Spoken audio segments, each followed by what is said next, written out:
And welcome back for another episode. So first of all, let's quickly have a look at what's happened between the episodes here. I mean, we haven't actually gone forward in time. We did get some income from our trade deals, which leaves us still at almost 9,000 into the negatives right now in our treasury. But we should not be losing too much, I hope. So it should be getting, or shouldn't be getting much worse. We haven't set up any new colonies quite yet, but I'm sure that that will happen soon. We're currently bringing in all our survey fleets back to maintenance. Aside from... actually, I think we are bringing all of them. Unless we have some that we just send out, which might be possible. Yeah, this one hasn't been out for long, so I don't know. We're still bringing it for overhaul, okay. And then we are sending some of our fleets around. We still have the response fleet in Mediterranean that is going back for overhaul in Toulon, and then we are sending a little bit fleet from New Orleans to Caribbean and from Quebec to Plaisance, so Labrador Sea, to strengthen our interest there. And in Brest, now that we have set up all the commands and such correctly, so that the training fleet should actually provide a fair bit more bonus.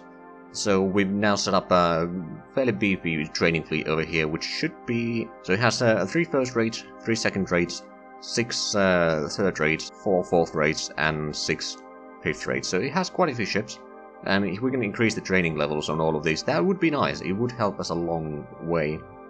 We've also started ferrying the fishing fleet in Mediterranean to Corsica, which should give us a little bit extra rations in that region. Because we do have some plans in Western Mediterranean that will be put into action later this year, so we'll hear more about that later. And as well as the admin commands, we've also set up all the planetary administrators now, so we should be getting a bit more bonuses, which should at least help a fair bit in our wealth creation. I'm not entirely sure how big of an impact it is going to be, but I'm sure that it will at least slow down the debt accumulation. We don't actually have any news in the diplomatic front right now, but we'll see what happens later. But anyway, I think that's about it for the start of the episode, so I will bring you in a bit. One of our secondaries has been finished in Toulon, we've started building a new one, and also our revenge fleet from Rome has almost reached back there. It will undergo some overhaul, and then we have some plans for that fleet. We have completed a Baguette class first rate in Brest. We have not quite yet started building a new one in there, simply because we are having a bit of a deficit here, or quite a bit of deficit actually. But on the good news, the training fleet has actually gotten pretty nice training bonuses already for our fleet here, and we'll probably keep it at training for at least another month, after which we'll let them overhaul and all that.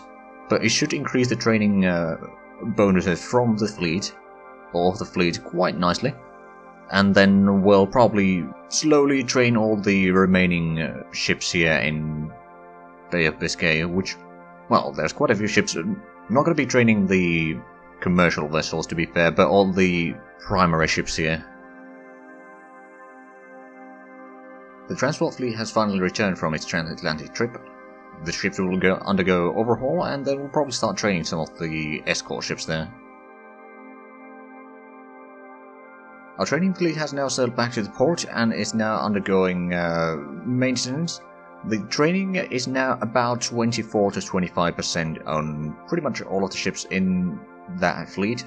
Compared to the other fleet, it is about, not quite, but almost double what the other fleet has, or the primary fleet here has. So the training has indeed made the ships a little bit better. Also, the grade bonus has increased a decent bit in especially the bigger ships. Some ship reinforcements from New Orleans have arrived in Tortuga. The fleet in there now consists of total 15 ships of the line, as well as 36 smaller ships, some commercial vessels. We have managed to complete the research on faster mining. Now we are focusing our efforts on increasing our wealth generation, which should be done later this year at some point. We'll also start a research on thicker armor, but that may take a while before it's completed. Hear ye, what follows is a decree from the Crown of France. To the recent actions undertaken by the military forces of the city of Rome in the sinking of a peaceful ship of the French Navy, our hands have been forced to take drastic measures against this city and its monstrous and illegal actions. Starting on the 1st of July on the year of our Lord, 1701, the naval forces of France will implement a naval blockade of Rome and of the harbours on the western side of Italy. Any vessels wishing to do commerce inside the blockaded ports will be stopped and searched. If it is found that a ship is carrying any military-related cargo, it will be impounded and its cargo seized.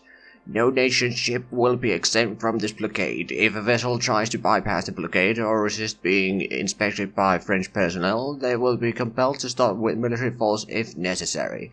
This blockade will remain in place until such a time as the monetary sum of cargo seized equals that of 4 times the value of the ship lost to the actions of Rome, or when Rome pays a sum equal to 4 times the value of the ship which they sank. A combined French and Spanish fleet has rendezvoused at Guantanamo Bay and is now heading towards Port Royal. We are making our final approach towards Port Royal with the combined fleet. So far, no sign of the enemy, other than the city itself.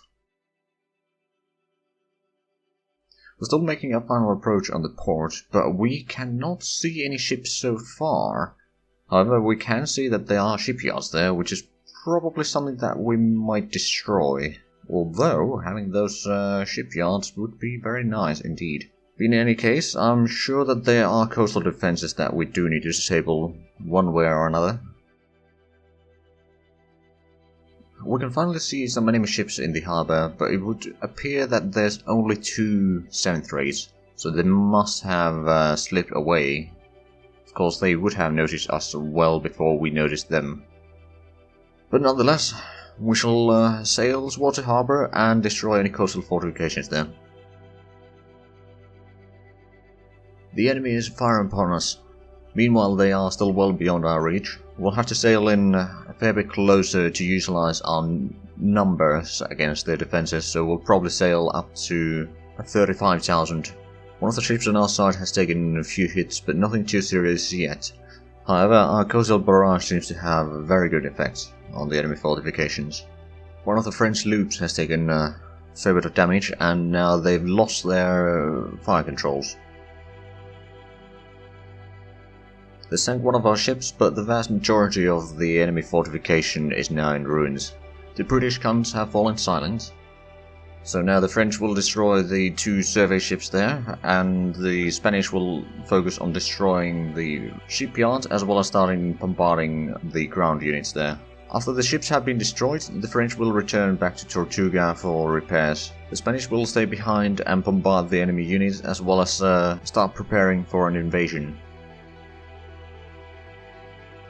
After a British ship tried to slip past the blockade in Rome, we joined our forces with the Spanish and made a strike against Port Royal in Caribbean. Now, unfortunately, the treacherous Dutch and Portuguese have joined the British side.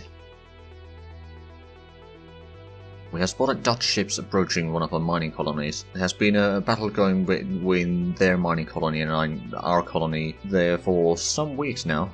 Unfortunately, they are so close that, judging from the speed, they seem to be transporting more troops there, which would make sense since we are currently winning the fight there. We still have more than 50% of our original troops there, and I'm pretty sure that the Dutch do not. Unfortunately, if they are bringing more troops, then we might be losing this.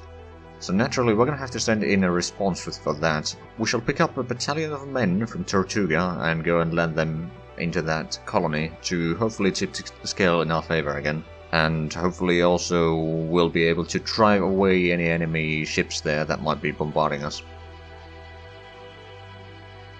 The battle at the mining colony rages on. We have taken heavy losses now. We have less than half our garrison there remaining, but we are inflicting heavy casualties for the enemy. We can only hope that we can keep the battle going on for another 21 days at least before our reinforcements arrive there. Of course, they do seem to have at least 4 escort ships with the transport there. And if we have a look at our fleet here, we do have fairly strong fleet, but relatively similar size, I believe. One thing that we could do is we could send the escorts first, try to break the enemy, or at least push the enemy fleet back so that the transport can land in troops. If we cannot drive the enemy fleet back from there, then there's no point going in there. So what we'll probably do is we'll separate the transport ship from the rest of the fleet and send the rest of the fleet forward ahead of time to hopefully break the enemy fleet, or at least drive it away for the time being, just so that we can get the reinforcements there in time. Because otherwise we might be losing that colony. Our fleet is now approaching the island, and it would appear that the Dutch are moving in to engage us. They seem to have the speed advantage on us, so we won't be able to escape, so it will be battle. We do have more ships than they do, but they might have larger ships. The sun is still up. The opposing fleets approaching each other with a rapid speed, neither side willing to step down. This battle would be fought today, and only one fleet would survive to tell the tale. Our 6 races have taken heavy damage. One of them has already lost one of the ration food storages, rather. Both of our 6 races have taken serious damage now. One of them has also lost half their gunpowder storage. Luckily, it did not explode the entire ship yet. Not only has one of our 6 races been demasted, they've also lost the majority of their cannons now. One of our ships has sunk. Haha, we managed to sink one of the enemy ships. Our remaining 6 race is about to sink, and one of our 5th race is also taking some serious damage. However, we have sunk another one of the enemy 6 race. We have lost our second 6 race. We still have the numbers, but things are not looking great. They have sunk another one of our ships. The enemy is on the run. Unfortunately, they do have the speed advantage, so this might be a bit difficult, but we'll try to drive them away as much as possible to provide clear access to the colony for our transports, which are still several days away actually. The enemy has sunk one of our ships. Only 2 of our ships remain, so I think it's time for us to turn back. We have now landed our troops on the island, and we managed to achieve a massive breakthrough. Victory will be imminent. We have captured the colony. It will be a fine addition to our tax income. We have completed a naval headquarters in Toulon, so that will allow us to assign our Mediterranean fleet under local command rather than under Brest. Dear Lord, one of our colony ships has been sunk in Bay of Biscay, close to the entrance to the North Atlantic. Unfortunately, the distance to there is so long that even if we started heading there now, we would probably not see any trace of the raiding fleet. We have managed to complete the research on higher wealth generation, which is certainly going to help our economy quite a bit. We started researching the better gunpowder storing. If we have a quick look at our economy, we are still running quite a bit of deficit, but it did boost our racial wealth production, or annual racial wealth production, by a significant amount.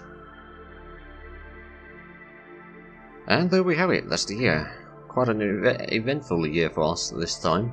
And first of all, let's go through the ships that are being built. So we are building, in Brest we're building 2 ships of the line and 4 frigates, 2 smaller ships and 2 support vessels. Then in Toulon we're building 3 ships of the line, 2 frigates and 1 smaller ship.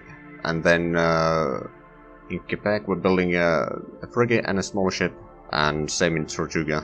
And that's about it in terms of naval production. And in terms of research, we're currently doing the improved gunpowder storage, just so that we can unlock the better sail technology. And we're also getting the better armor, but that is going to take a while still to actually complete right now. And then in Toulon, we're getting the capacitor recharge rate 2, which is going to allow us to redesign our cannons to be faster to reload, which is going to be a very big boon in battles. And then in Quebec we are improving our accuracy a little bit, but that's not necessarily a priority. And in Tortuga we are still getting the ground formation construction rate. But again, there's only 2 labs there, so it's not necessarily all that effective. In terms of production, there's nothing particularly exciting right now. We have started building some infrastructure, and we have actually built 500 already, so that we can start colonizing some of the areas. For example, in Bay of Biscay, there's probably going to be a few places that we could colonize, as well as elsewhere, and just so that we can start spreading out a little bit. Of course, the war is going to make that a bit treacherous, to say the least. I'm sure that with some escorts we can manage it. Then of course we are also building a naval headquarters in India, but that's about it in terms of anything out of the ordinary, really. And extra level naval headquarters in Brest, but that's going to be completed in May next year, by the looks of it. In terms of fleet movements, there's not much going on right now. We're currently repairing and overhauling the ships in Caribbean, and in Bay of Biscay and Mediterranean we are mostly in a defensive stance. We might send some of the ships from Mediterranean to Bay of Biscay just to make sure that we can keep that area secure for the most part.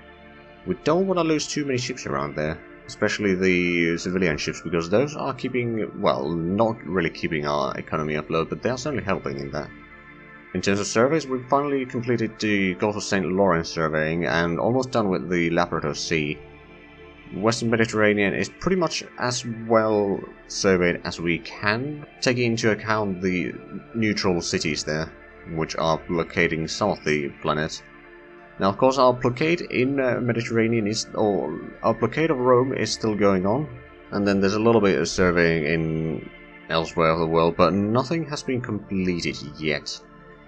We have not set up any new colonies yet, but we have gained, first of all, we captured a civilian mining colony from the Dutch in Caribbean. We've opened up some colonies there ourselves. In terms of wealth, we are having quite a bit of deficit, but at the same time, now that our wealth generation has increased, we should be able to keep it under control for the most part, because we will be gaining a little bit extra cash from the trade deal with the Spanish. And in terms of mining, we're doing alright. We're actually gaining a lot of resources. And while food is the lowest one, there's not a huge difference between food and rum, for example. Now, of course, our economic production modifier is only 62% right now, but we hope to increase that during next year to at least somewhere like 80%, more or less steady, hopefully. We still have only one shipping line, and considering that they lost one of their ships, that's not a good sign for us right now. But that's about it for this episode. So make sure to check out Roach's channel, link is down below in the description, and we'll see you next week.